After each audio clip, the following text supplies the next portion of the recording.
Halo, selamat datang di kelas Journalism for Beginner. Perkenalkan, saya Prita Kusuma. Saat ini saya bekerja sebagai koresponden untuk Deutsche Welle Indonesia, sebuah media publik dari Jerman. Sedikit background tentang saya adalah lulusan dari Universitas Pajajaran, jurusan Jurnalistik Fakultas Ilmu Komunikasi. Setelah lulus, saya bekerja sebagai news reporter di Net TV selama hampir 4 tahun. Selain di media televisi, saya juga pernah menjadi content writer di MRA Media Group. Nah, di kelas ini, saya akan berbagi ilmu dan juga pengalaman saya selama menjadi jurnalis kepada kamu.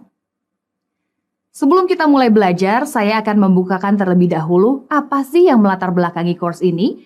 Seperti yang kita ketahui, Indonesia adalah negara yang menganut sistem demokrasi, yaitu sistem pemerintahan yang dibuat dari rakyat, oleh rakyat, dan untuk rakyat. Dalam pelaksanaan demokrasi di Indonesia, media massa atau pers nasional tentunya memiliki fungsi dan peran yang sangat penting. Fungsi pers nasional diatur dalam pasal 3 ayat 1 Undang-Undang Nomor 40 Tahun 1999 tentang pers, yakni sebagai media informasi, pendidikan, hiburan, dan kontrol sosial. Sebagai media informasi, maksudnya adalah melalui pers atau media massa, masyarakat boleh mengetahui informasi tentang berbagai hal yang terjadi di masyarakat dan negara. Misalnya informasi tentang kebijakan pemerintah, tentang ekonomi politik, dan sebagainya.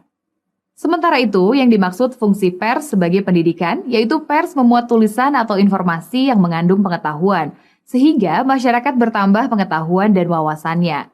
Misalnya informasi tentang tips and trik mengenai sesuatu atau mengenai teknologi baru, review buku, atau konten lainnya yang mengajarkan sesuatu. Kemudian, fungsi pers sebagai hiburan. Maksudnya adalah pers tidak hanya menyajikan berita-berita berat atau hard news saja, tapi juga menyajikan informasi yang sifatnya menghibur. Misalnya berita tentang olahraga, musik, atau tentang gaya hidup. Dan yang dimaksud fungsi pers sebagai kontrol sosial adalah pers melakukan pencegahan terjadinya penyalahgunaan kekuasaan yang dilakukan oleh pejabat pemerintahan. Kontrol tersebut dapat dilakukan misalnya dengan menyampaikan pendapat para ahli seperti pengamat politik atau semacamnya yang diungkapkan secara bebas namun bertanggung jawab. Sementara itu, peran pers nasional tercantum dalam pasal 6 Undang-Undang Nomor 40 Tahun 1999 tentang pers, yaitu A. Memenuhi hak masyarakat untuk mengetahui, B. Menegakkan nilai-nilai dasar demokrasi, mendorong terwujudnya supremasi hukum dan hak asasi manusia, serta menghormati kebinekaan. C. Mengembangkan pendapat umum berdasarkan informasi yang tepat, akurat, dan benar. D. Melakukan pengawasan, kritik, koreksi, dan saran terhadap hal-hal yang berkaitan dengan kepentingan umum. E. Memperjuangkan keadilan dan kebenaran. Nah, menjalankan fungsi dan peran inilah yang sampai sekarang masih menjadi tantangan bagi media massa atau pers nasional. Menurut jurnalis Amerika sekaligus penulis buku filosofi, politik, kebijakan luar negeri, dan ekonomi, Walter Lippmann, salah satu masalah yang paling mendasar dari media di dalam demokrasi adalah keakuratan berita dan perlindungan narasumber. Bicara soal akurasi berita, kamu mungkin pernah melihat situs berita yang kerap membuat judul berita yang berbeda dengan isi beritanya atau biasa kita sebut dengan judul clickbait. Biasanya judul berita dibuat sebombastis mungkin demi jumlah klik dan jumlah kunjungan ke situs berita tersebut. Berita seperti ini dapat dikatakan telah melanggar salah satu kaidah jurnalistik, yaitu akurasi, karena informasi yang diberikan tidak sesuai dengan fakta. Apakah berita seperti ini bisa merugikan pembaca? Tentu saja iya. Pembaca akan merasa tertipu karena telah menyia-nyiakan waktunya untuk membaca berita yang bukan mereka cari. Sedangkan bagi pembaca yang kurang selektif, berita semacam ini juga berbahaya karena pembaca bisa termakan hoax atau informasi palsu. Sementara itu, bagi media massanya sendiri akan kehilangan kepercayaan dari pembaca. Selanjutnya, bicara soal perlindungan narasumber. Kamu mungkin pernah menemukan berita yang menyebutkan dan menyiarkan identitas korban kejahatan susila atau menyebutkan identitas anak yang menjadi pelaku kejahatan.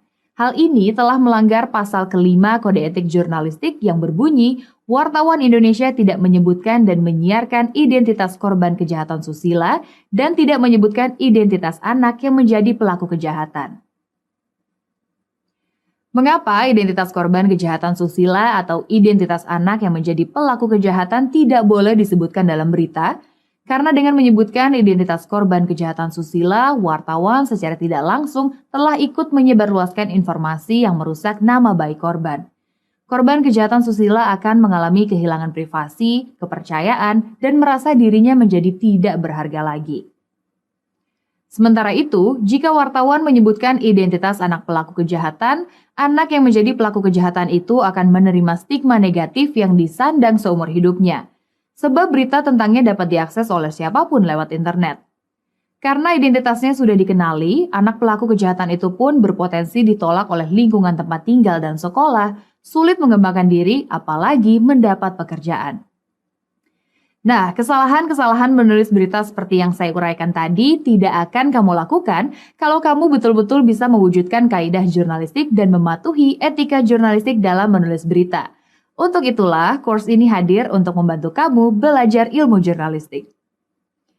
Dalam course ini, kamu akan belajar tentang jenjang karir seorang jurnalis, berita, bahasa jurnalistik, proses produksi berita, teknik wawancara narasumber, teknik menulis naskah berita untuk media cetak, elektronik, dan online, sampai kepada apa saja kode etik jurnalistik yang harus dipatuhi seorang jurnalis.